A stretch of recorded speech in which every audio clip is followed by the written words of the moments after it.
Welcome to our channel. I hope this video is useful.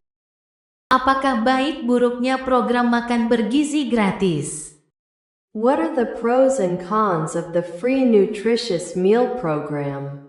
Program makan bergizi gratis memiliki dampak yang bisa dinilai baik maupun buruk, tergantung pada bagaimana program tersebut dirancang, dikelola, dan diimplementasikan.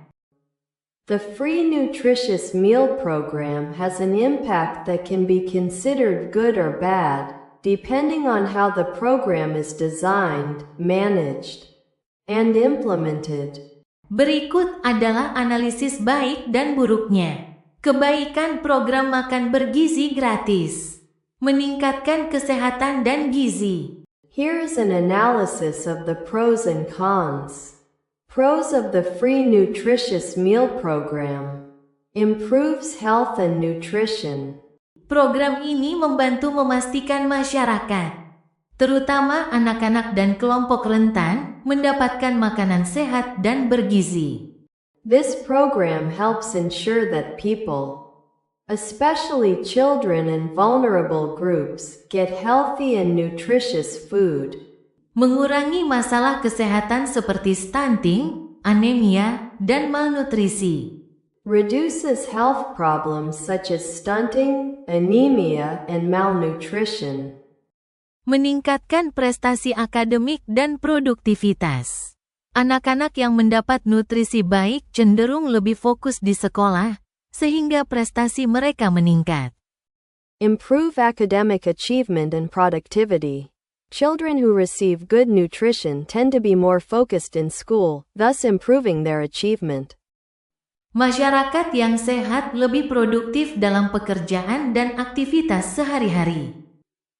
Healthy people are more productive in work and daily activities. Mengurangi beban ekonomi. Bagi keluarga miskin, program ini membantu mengurangi pengeluaran untuk makanan, sehingga uang dapat dialokasikan untuk kebutuhan lain seperti pendidikan atau kesehatan. Reduces economic burden.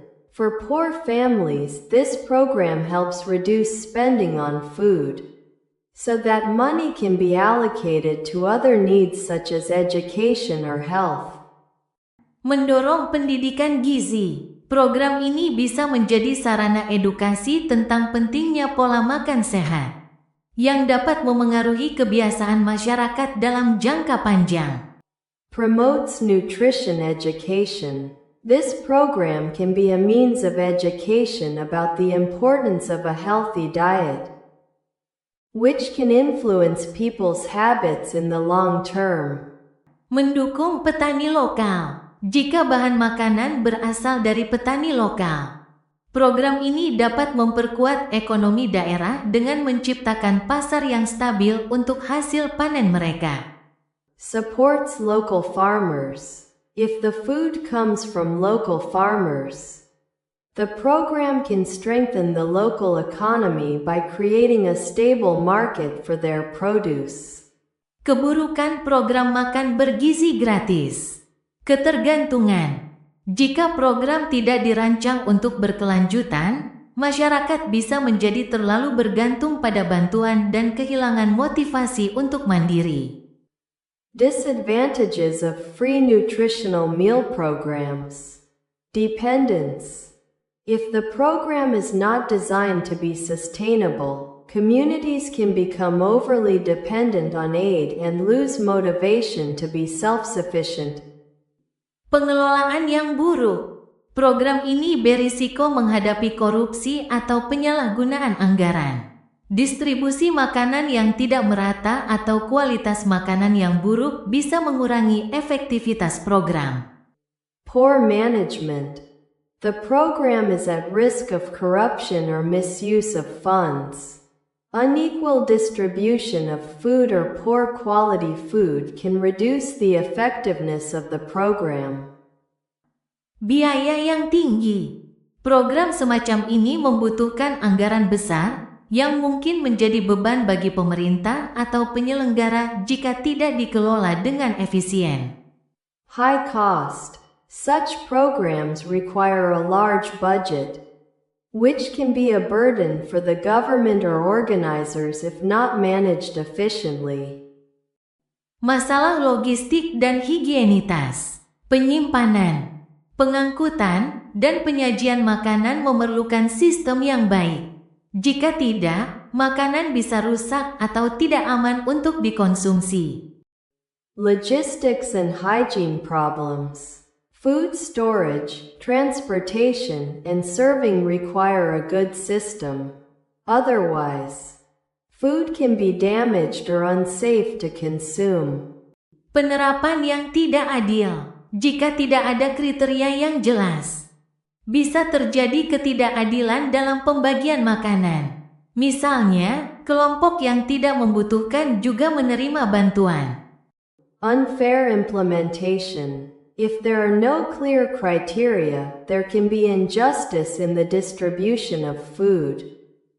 For example, groups who do not need it also receive assistance.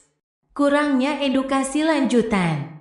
Program ini bisa gagal jika masyarakat hanya menerima makanan gratis tanpa didorong untuk memahami dan mengadopsi gaya hidup sehat secara mandiri. Lack of further education. The program can fail if the community only receives free food without being encouraged to understand and adopt a healthy lifestyle independently. Kesimpulan, program makan bergizi gratis bisa sangat bermanfaat jika direncanakan dan dilaksanakan dengan baik. Conclusion. Free nutritious meal programs can be very beneficial if well planned and implemented. Namun, program ini juga berpotensi menghadapi masalah seperti ketergantungan, pengelolaan yang buruk, atau pemborosan anggaran. However, they also have the potential to face problems such as dependency, poor management, or waste of funds. Untuk memaksimalkan manfaatnya, perlu pengawasan ketat, transparansi, dan pendekatan yang memberdayakan masyarakat.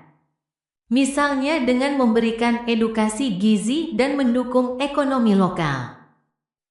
To maximize their benefits, they need close monitoring, transparency, and an empowering approach, such as providing nutrition education and supporting local economies.